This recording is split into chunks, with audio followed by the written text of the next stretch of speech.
Hello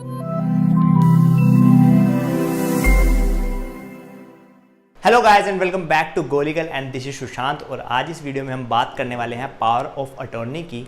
जैसे word बहुत ही modern होता जा रहा है, लोग बिजी होते जा रहे हैं, उनके बिजनेसेस बढ़ते जा रहे हैं, तो ऐसे टाइम में ज़रूरत होती है एक कॉन्ट्रैक्ट ऑफ एग्रीमेंट की और अपनी पावर्स को डेलीकेट करने की दूसरों को, कि सारे काम हम खुद ना करें, हमारे लिए और लोग काम करें। तो उस पावर को डेलीकेट करने के लिए एक पर्टिकुलर लीगल प्रोसेस की ज़रूरत होती है, एक डॉक्यूमेंट की ज़रूरत होती है। तो उस डॉक्यूमेंट को और अपनी पावर डेलीकेट करने को हम पावर ऑफ अटॉर्नी बोलते हैं।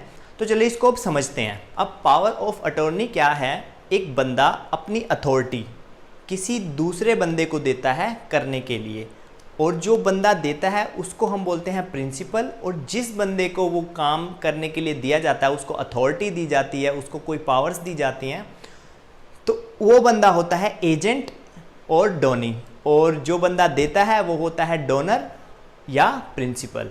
अब इसमें पॉसिबिलिटी होती है क्या, जो ये प्रिंसिपल है ये एक सिंगल हो सकता है, डबल हो सकता है। तो पॉसिबिलिटी ये भी हो सकती है, सिंगल भी हो सकता है, डबल भी हो सकता है। तो इसमें क्या है कि एक बंदा भी अपनी पावर्स किसी को डेलीगेट कर सकता है, किसी को पावर ऑफ टर्नी बना के दे सकता है, या दो बंदे भी किसी को पावर ऑफ अटॉर्नी बना के दे सकते हैं। अब ये पावर ऑफ अटॉर्नी दो तरह की हो सकती है, लिमिटेड भी, ब्रॉड भी।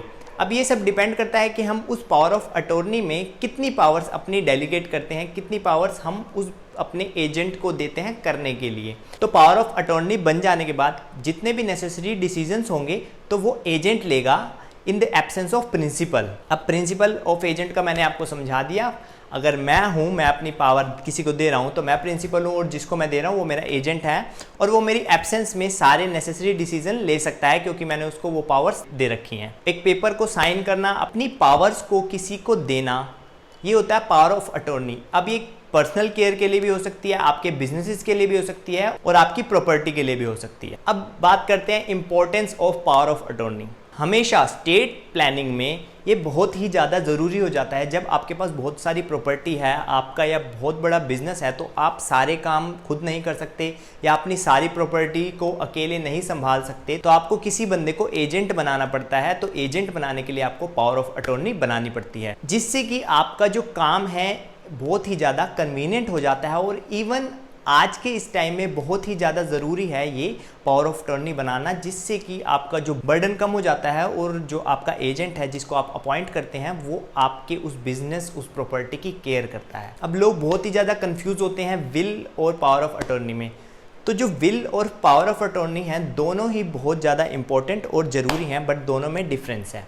जो पावर ऑफ अटॉर्नी है वो इफ़ेक्ट में रहता है बंदे के जीते जी, और जो विल है, विल तब इफेक्ट में आता है जब विल बनाने वाला बंदा मर जाता है। तो दोनों में डिफरेंस है। पावर ऑफ अटॉर्नी का मतलब जीते जी है कि जीते जी मैं अपनी पावर दे रहा हूँ किसी A to Z किसी भी बंदे को, कि मैं तेरे को अपनी प्रॉपर्टी दे रहा हूँ, इसको तू संभाल, या मैं अपना बिजनेस में कुछ पर्टिकुलर काम तेरे को दे रहा हूँ, ये इसको संभाल, या अपने किसी पर्सनल केयर के लिए मैं कुछ उसे अपॉइंट कर रहा हूँ, तो वो जीते जी। पर जो विल है, विल में क्या होता है, मैंने उसको वो चीज़ दे दी, पर जब मैं मर जाऊंगा तब वो चीज़ इफेक्ट में आएगी, तब वो ट्रांसफ़र ऑफ प्रॉपर्टी है तब होएगी। तो दोनों में बहुत ही ज़्यादा डिफरेंस है, और दोनों ही बहुत ज़्यादा इंपॉर्टेंट है। अब हम डिस्कस करेंगे types of power of attorney के बारे में। अब दो तरह की पावर ऑफ अटॉर्नी होती है, एक जनरल, एक स्पेशल।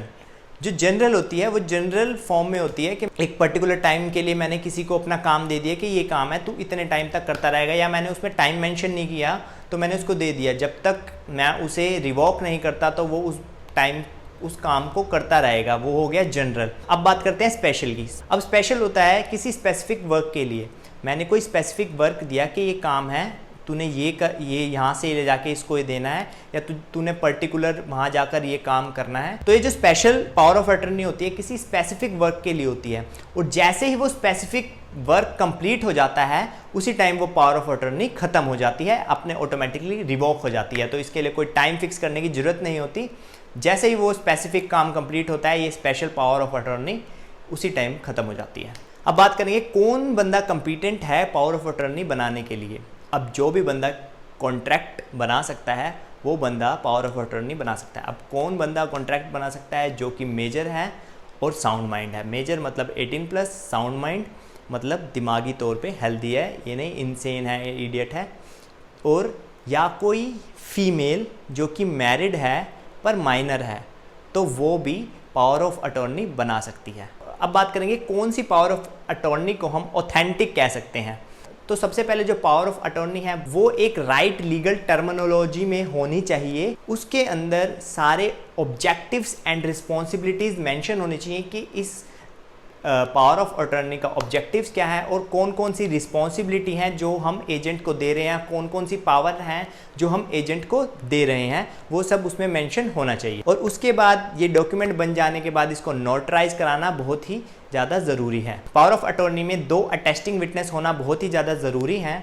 और ये जो अटेस्टिंग विटनेस हैं इनको पावर ऑफ अटॉर्नी के फैक्ट्स जानना ज़रूरी नहीं है, बस ये इसलिए होते हैं कि इनके सामने मैंने या A to Z किसी ने भी पावर ऑफ अटॉर्नी साइन करी, बस ये विटनेस है, इन्होंने अपनी आंखों के सामने देखा मुझे साइन करते हुए, या A to Z किसी भी को भी साइन करते हुए जो भी पावर ऑफ अटॉर्नी बना रहा है।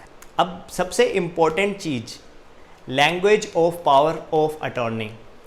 अब जो इसकी लैंग्वेज है वो ऐसी होनी चाहिए जो प्रिंसिपल एजेंट दोनों को समझ आए, मतलब जो पावर ऑफ अटॉर्नी बना रहा है उसे भी समझ आना चाहिए इसके अंदर लिखा क्या है, और जिसके फेवर में बन रही है जो एजेंट है उसको भी समझ आना चाहिए इसके अंदर कौन कौन सी रिस्पॉन्सिबिलिटीज़ लिखी हुई है और कौन कौन सी रिस्पॉन्सिबिलिटीज़ मेरे ऊपर आएंगी, क्या क्या पावर्स मेरे को मिलेंगी।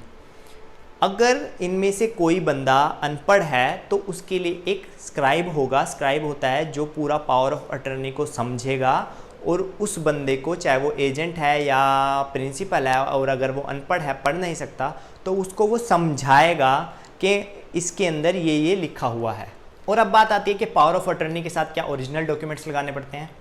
तो सबसे पहले जो आपकी पावर ऑफ अटॉर्नी है वो नोटराइज होगी, नोटराइज हो जाने के बाद उसके साथ एफिडेविट लगेगा और सारे ओरिजिनल डॉक्यूमेंट्स साथ लगेंगे पावर ऑफ अटॉर्नी के। अब बात करते हैं इसकी ड्यूरेशन की, कि जो ये पावर ऑफ अटॉर्नी है इसकी ड्यूरेशन कितनी होती है। इसकी ड्यूरेशन तब तक ख़त्म नहीं होती जब तक कि प्रिंसिपल उसको रिवोक नहीं करता, या वो मर नहीं जाता, इंसेन नहीं हो जाता या बैंकरप्ट नहीं हो जाता, तब तक जो ड्यूरेशन है वो ख़त्म नहीं होती, चलती रहती है। और दूसरा, अगर वो स्पेशल पावर ऑफ अटॉर्नी है तो वो एक जो स्पेसिफिक काम उसके अंदर था वो कंप्लीट हो चुका है, तो कंप्लीट होते ही जो स्पेशल पावर ऑफ अटॉर्नी है वो ख़त्म हो जाएगी, उसकी ड्यूरेशन काम होते ही ख़त्म हो जाएगी। और अगर वो जनरल है, जनरल पावर ऑफ अटॉर्नी है, और उसके अंदर आपने पर्टिकुलर फिक्स्ड टाइम लिख दिया है कि इतने टाइम तक मैं इसको पावर्स दे रहा हूँ, तो उतने टाइम तक ही पावर रहेगी। नहीं तो अगर आपने उसके अंदर कोई ड्यूरेशन मेंशन नहीं करी है पावर ऑफ अटॉर्नी में, तो वो आप प्रिंसिपल के रिवोक करने तक वो चलती रहेगी जब तक वो रिवोक नहीं करता। अब बात करते हैं कि पावर ऑफ अटॉर्नी रिवोक कैसे होती है। जो प्रिंसिपल है जिसने पावर ऑफ अटॉर्नी बनाई है, अपनी पावर्स दी हैं, वो किसी टाइम भी एजेंट को नोटिस देके पावर ऑफ अटॉर्नी को रिवोक कर सकता है, या अगर उसकी डेथ हो जाती है, वो इंसेन हो जाता है या बैंकरप्ट हो जाता है, तो इन केस में भी जो पावर ऑफ अटॉर्नी है वो रिवोक हो जाएगी। या म्यूचुअली दोनों एजेंट और प्रिंसिपल मिलके अगर उनका जो काम था वो कंप्लीट हो चुका है तो उसको मिलके भी म्यूचुअली रिवोक कर सकते हैं। और अगर जो ये एजेंट और प्रिंसिपल है ये पति पत्नी है, पति ने अपनी पत्नी को पावर्स दे रखी है, पत्नी ने अपने पति को पावर्स दे रखी है, और इनके से अगर इनका डाइवोर्स हो जाता है तो डाइवोर्स के बाद automatically power of attorney revoke हो जाएगी। अब बात करते हैं कि एजेंट के पास क्या क्या पावर हो सकती है। वो पर्टिकुलर प्रॉपर्टी जिसकी आपने पावर्स उसको दी हैं उसके कॉन्ट्रैक्ट्स बना सकता है, उसके बॉन्ड्स बना सकता है, और उसकी आपकी प्रॉपर्टी को मैनेज करेगा, आपके बिजनेस को मैनेज करेगा, आपके सारे टैक्स फाइल करेगा, और अगर वो आपके पर्सनल केयर के लिए है तो वो हेल्थ केयर का ध्यान रखेगा, और वो आपकी साइड से स्यू भी कर सकता है किसी को, किसी के खिलाफ केस भी डाल सकता है उस प्रॉपर्टी उस बिजनेस से रिलेटेड। अब बात करेंगे क्वालिफिकेशन की, कि अगर हमें कोई अपना एजेंट अपॉइंट करना है, आपको अगर पावर ऑफ अटॉर्नी बनानी है, किस तरह के बंदे को अपना एजेंट अपॉइंट करना चाहिए। तो सबसे पहले जो बंदा है वो एक कोई गुड फेथ का होना चाहिए, जिसके ऊपर आपको पूरा विश्वास हो, पूरा ट्रस्ट हो। दूसरा, वो लॉयल हो, और तीसरा, आपके जो कॉन्फिडेंशियल मैटर्स हैं वो उसको डिस्क्लोज़ ना करें। फॉर एग्जांपल आपकी कोई बिज़नेस के कुछ ऐसी बातें हैं जो आपको एजेंट को बतानी पड़ेंगी, तो ऐसा ना होना कि वो आगे जाकर वो आपकी बातें किसी को डिस्क्लोज़ कर दे और जिससे आपको नुकसान हो। अब बात करते हैं कि एजेंट की ड्यूटी क्या है जिसके फेवर में पावर ऑफ अटॉर्नी बनी हुई है, तो अब उसकी क्या क्या ड्यूटी होती है। सबसे पहली ड्यूटी कि जितनी उसको पावर ऑफ अटॉर्नी में पावर्स दी गई हैं तो वो अपनी उतनी ही पावर्स को यूज़ करे, उसको एक्सीड ना करे, अपनी लिमिट के बाहर ना जाए। अगर वो उसकी लिमिट के बाहर जाएगा तो वो उसके लिए लायबल होगा। वो अपनी पावर्स का जो यूज़ है, जो उसको पावर ऑफ अटॉर्नी में पावर्स रिस्पॉन्सिबिलिटीज़ दी हुई हैं, वो उसको एक पर्टिकुलर मेथड में ही यूज़ करेगा। अब बात करते हैं रजिस्ट्रेशन की कि पावर ऑफ अटॉर्नी को रजिस्टर कराना ज़रूरी है कि नहीं। रजिस्ट्रेशन कंपलसरी नहीं है अनलेस कि वो इमूवेबल प्रॉपर्टी ना हो।